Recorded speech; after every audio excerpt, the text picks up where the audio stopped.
موږ مالدارانو ته یو درخواست کوو، یو اپیل ورته کوو چې خدا را که زکات یې سره صدقه یې د سره یا هسې د الله پاک په نوم باندې د دې غربو مسکینانو تلیسیمیا مریضانو دپاره موږ سره ښه ښکلی امداد وکړي.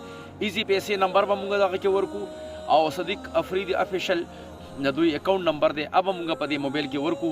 نو کوشش وکړئ داسې یو ثبوت تاسو نشئ پیدا کولی چې موږ د تلیسیمیا د مریضانو نه پیسې اخیستې نه لوتې نه، خو تاسو را سره امداد وکړئ چې دا شی لږ ډېرو مریضانو ته ورسېږي. دا موږ سره بل د تلیسیمیا مریض الحمدلله یو ماشوم جوړ شو او د دې نه تپوس کوو د کوم ځای نه راغلي یې؟ موږ سړیرو نه راغلي یو او د ده مخکې چې کوم دی 6% وینه به وه، اوس انشاءالله چې ښه دی 11% وینې ده او موږ یې بس اوس هسې استاد له دم نه راولو. د تلیسیمیا په دغه دارو خو تاسو نه چا پیسې نه دي اخیستې؟ نه جي نه جي یو روپۍ هم چا نه راغېستې. نو وروڼو فری یې راکړې ده بالکل فری. تاسو اورئ د وروڼو موږ د چاندې یو درخواست کوو، په سوونو مریضان راځي، موږ زیات نه زیات شلو له لسو له هم جوړولو شلو له جوړو.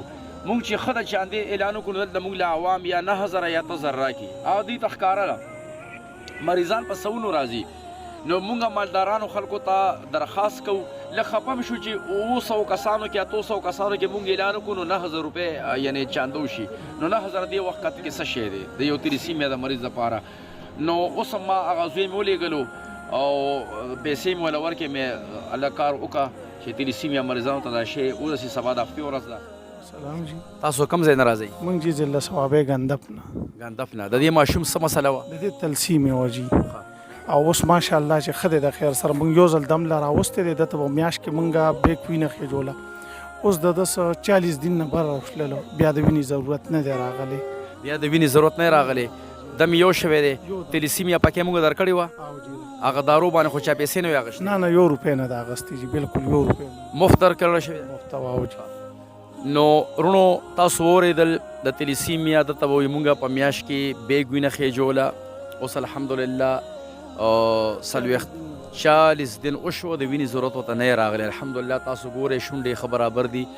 ما ته تپوس وکړو د ګندف نه راځي چا خو د نه تلیسیمیا په دارو پیسې نه دي اخیستې، وینه بالکل چا نه دي اخیستې. او داسې زموږ جي تاسو په سوونو ثبوتونه په دې موبایل باندې ګورئ د تلیسیمیا د مریضانو د جوړېدو او د مفت د دوی د ورکولو.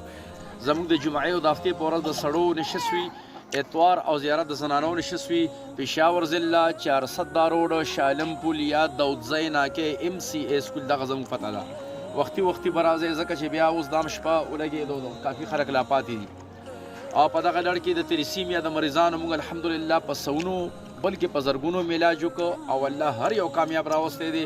هیڅ پیسې د تلیسیمیا د مریضانو نه موږ نه اخلو. وختي بله میډیا راغلی و، هغې هم دا یو سوال وکړو چې هر تمګری 500-1000 روپۍ خامخا علي. بیا زموږ دا کاته نشه 100 روپۍ لو په هغې باندې د دوی د چای د روټۍ خدمت کوو. معلومه خبره ټولو خلکو نه تپوس کولی شئ.